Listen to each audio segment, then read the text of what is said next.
Assalamualaikum warahmatullahi wabarakatuh. Perkenalkan nama saya Nadia Nur Farisma dengan nomor NIM 105841110623.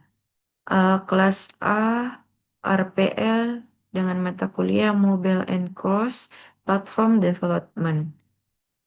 Di sini saya akan menjelaskan hasil yang saya tangkap dari video YouTube yang saya tonton, yaitu dari poin pengenalan Java. Di sini kita akan belajar tentang JavaScript dasar. Hal utama yang harus disiapkan untuk mengenal JavaScript adalah HTML, CSS, sejarah JavaScript dan CSS. Sejarah JavaScript dibuat pada tahun 1995 oleh Brand H, di mana tujuannya agar bisa berjalan di browser di aman. JavaScript awalnya bernama Mocha, lalu diubah menjadi LiveScript dan pada akhirnya berubah menjadi JavaScript. JavaScript dibuat agar halaman web yang sudah kita buat menggunakan HTML dan CSS bisa lebih interaktif. JavaScript juga sekarang sudah mengalahkan Java Applet sebagai bahasa pemrograman untuk membuat halaman web menjadi lebih terinteraktif. Hal ini dikarenakan kemudahan bahasanya dan juga secara default sekarang semua browser sudah bisa menjalankan JavaScript tanpa harus menginstal aplikasi. Kemudian di bagian JavaScript di server. Awalnya JavaScript memang kebanyakan digunakan untuk berjalan di client-side, namun akhir-akhir ini semenjak keluar teknologi Node.js, akhirnya JavaScript juga banyak digunakan membuat aplikasi browser. Karena ini akhirnya sekarang JavaScript dikenal dengan bahasa pemrograman full stack karena bisa digunakan untuk membuat aplikasi. Kemudian JavaScript dan MScript. Karena JavaScript hampir diadopsi oleh sebuah aplikasi browser, akhirnya diubah sebagai standarisasi yang bernama ECMAScript. Sekarang dengan adanya standarisasi, kita bisa pastikan bahwa kode Java bisa dijalankan di semua browser. Kemudian JavaScript vs Java. JavaScript adalah bahasa pemrograman yang sama padahal berbeda. Java adalah bahasa pemrograman lain, tidak ada hubungannya dengan JavaScript walaupun namanya ada kata Javanya, tapi dua bahasa pemrograman ini benar-benar berbeda. Kemudian di peralatan development, saat kita belajar JavaScript, kita perlu menyimpan beberapa perangkat dan kita memerlukan kode menggunakan browser serta teks untuk membuat kode program Java. Selanjutnya di sini ada membuat kode JavaScript, ada tiga di sini kodenya, lalu ada penjelasan yaitu bisa langsung di file HTML atau bisa menggunakan file. Lanjut, tipe data number. JavaScript hanya mendukung satu tipe data number, di mana tipe data number di Java bisa berubah bilangan bulat atau bilangan desimal, namun seperti bahasa pemrograman lainnya, biasanya membedakan tipe data number bilangan bulat dan bilangan desimal. Lanjut, number session itu adalah JavaScript mendukung number session, defaultnya ada basis 10 mendukung binarnya. Kemudian tipe data boolean.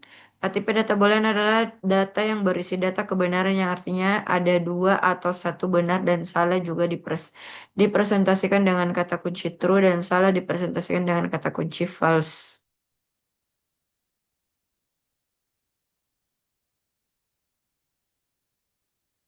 Kemudian tipe data string adalah tipe data yang berisikan kumpulan kosong atau lebih dari karakter yang sudah kita pilih sebelumnya untuk menggunakan string. Lanjut di bagian escape sequence, JavaScript mendukung escape di string merupakan karakter khusus seperti enter tab dan lain-lain.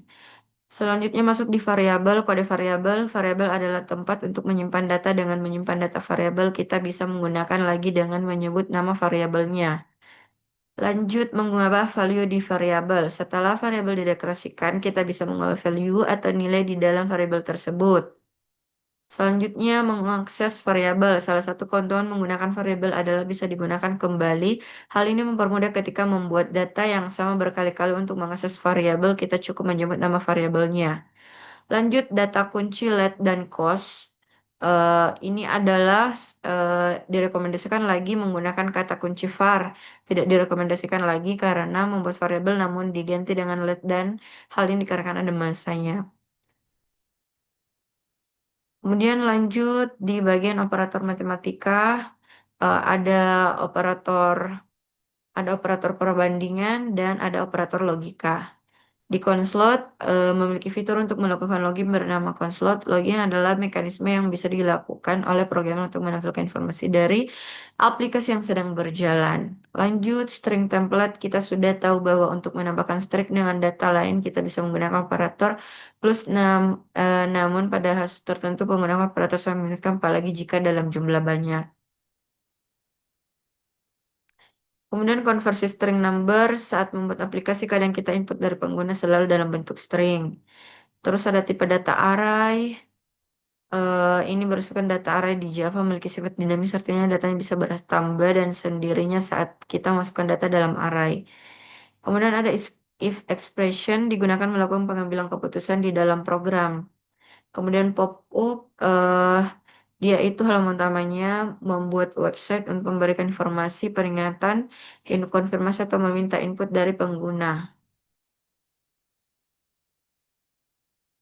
Kemudian undefined adalah nilai yang menunjukkan bahwa sebuah variabel memiliki nilainya belum yang ditentukan. Kemudian null adalah nilai khusus yang digunakan untuk menunjukkan bahwa satu variabelnya sangat sengaja dikosongkan atau tidak memiliki nilai. Ada switch expression em, digunakan untuk memiliki dan menjalankan perintah dari beberapa pilihan kondisi yang tersedia. Dan yang terakhir ada operator type of. Dia adalah operator type of adalah JavaScript yang digunakan untuk mengatur tipe data dari suatu nilai atau variabel. Bukan yang terakhir. Kemudian lanjut, ada ternary operator. Ternary operator adalah bentuk singkat dari if-else yang digunakan untuk mengambil keputusan berdasarkan suatu kondisi.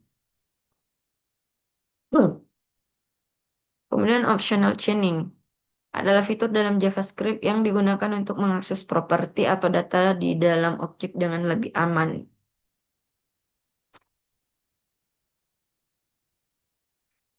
Dan masuk di false dan truthy, dia adalah konsep dalam Java yang digunakan untuk mengembangkan apakah suatu nilai dianggap benar atau salah.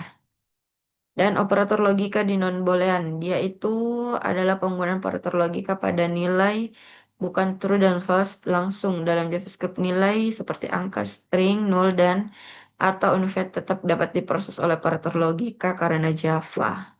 Dan yang terakhir, for loop. For loop adalah perulangan dalam JavaScript yang digunakan untuk menjalankan suatu perintah secara berulang. Kemudian lanjut, saya akan membahas tentang React.js. Di sini saya akan menjelaskan tentang pengenalan React.js. Dia itu dikembangkan sekitaran 2010 dan akhirnya dinamai dengan React.js. Kemudian dia dirilis ke umum sebagai on-express code tool pada saat JavaScript Converser. Lalu di bagian komponen, saat belajar kita harus terbiasa dengan istilah komponen dan komponen itu adalah komponen kode yang bisa digunakan secara independen. Komponen bisa berisikan satu atau lebih HTML, elemen kode JavaScript dan CSS. Tidak ada tawuran harus seberapa kecil atau seberapa besar sebuah komponen. Anggap saja seperti membuat function. Kita bisa membuat function yang besar atau kecil karena tujuan function adalah agar bisa digunakan secara berulang-ulang. Kemudian untuk membuat project, kita bisa membuat project Reg menggunakan beberapa perintah dan membuat project Reg menggunakan Java npm grep. Dan untuk membuat project Rig menggunakan TypeScript dan untuk membuat project Rig menggunakan TypeScript. Oke, itu penjelasan singkat saya dari hasil video yang saya tonton di YouTube. Saya tutup dengan wabillahi taufiq wal hidayah. Wassalamualaikum warahmatullahi wabarakatuh.